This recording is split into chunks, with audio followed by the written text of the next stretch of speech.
2 Samuel, chapter 19. And it was told Joab, Behold, the king weepeth and mourneth for Absalom. And the victory that day was turned into mourning unto all the people. For the people heard say that day how the king was grieved for his son. And the people gat them by stealth that day into the city, as people being ashamed steal away when they flee in battle. But the king covered his face, and the king cried with a loud voice, O my son Absalom, O Absalom, my son, my son. And Joab came into the house of the king, and said, Thou hast shamed this day the faces of all thy servants, which this day have saved thy life, and the lives of thy sons and of thy daughters, and the lives of thy wives, and the lives of thy concubines, in that thou lovest thine enemies, and hatest thy friends.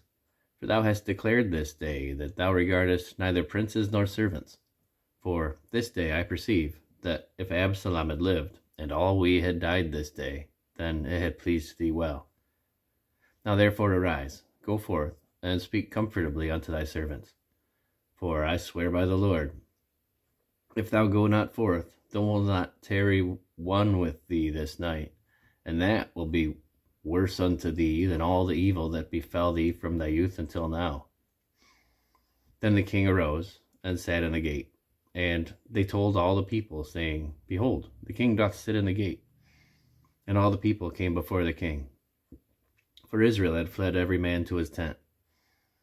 And all the people were at strife throughout all the tribes of Israel, saying, The king saved us out of the hand of our enemies, and he delivered us out of the hand of the Philistines. And now he is fled out of the land for Absalom. And Absalom, whom we anointed over us, is dead in battle. Now therefore, why speak ye not a word of bringing the king back? And King David sent to Zadok and to Abiathar the priests, saying, Speak unto the elders of Judah, saying, Why are ye the last to bring the king back to his house, seeing the speech of all Israel is come to the king, even to his house? Ye are my brethren, and ye are my bones and my flesh. Wherefore then are ye the last to bring back the king? And say ye to Amasa, Art thou not of my bone and of my flesh? God do so to me, and more also, if thou be not captain of the host before me continually in the room of Joab. And he bowed the heart of all the men of Judah, even as the heart of one man, so that they sent this word unto the king, Return thou and all thy servants. So the king returned and came to Jordan, and Judah came to Gilgal to go meet the king, to conduct the king over Jordan. And Shimei, the son of Gera, a Benjamite, which was of Bahurim, hasted and came down with the men of Judah to meet King David. And there were 1,000 men of Benjamin with him, and Ziba, the servant of the house of Saul, and his 15 sons, and his 20 servants with him.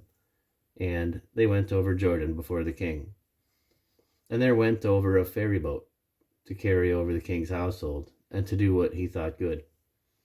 And Shimei, the son of Gera, fell down before the king, as he was come over Jordan, and said unto him, Let not my lord impute iniquity unto me, neither do thou remember that which thy servant did perversely the day that my lord the king went out of Jerusalem, that the king should take it to his heart.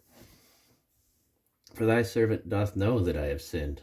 Therefore, behold, I am come the first this day of all of the house of Joseph, to go down to meet my lord the king. But Abishai, the son of Zeruiah, said, Shall not Shimei be put to death for this, because he have cursed the Lord's anointed? And David said, What have I to do with you, ye sons of Zeruiah? And David said, What have I to do with you, ye sons of Zeruiah, that ye should this day be adversaries unto me? Shall there be any man put to death this day in Israel? For do not I know that I am this day king over Israel? Therefore the king said unto Shimei, Thou shalt not die. And the king sware unto him.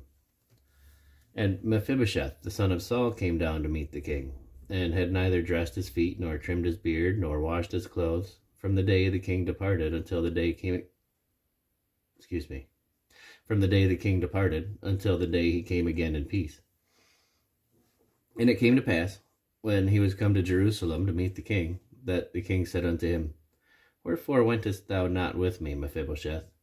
And he answered, My lord, O king, my servant deceived me. For thy servant said, I will saddle me an ass, that I may ride thereon, and go to the king, because thy servant is lame. And he hath slandered thy servant unto my lord the king. But my lord the king is as an angel of God. Do therefore what is good in thine eyes. For all of my father's house were but dead men before my lord the king. Yet didst thou set thy servant among them that did eat at thine own table. What right therefore have I yet to cry any more unto the king? And the king said unto him, Why speakest thou any more of thy matters? I have said, Thou and Ziba divide the land.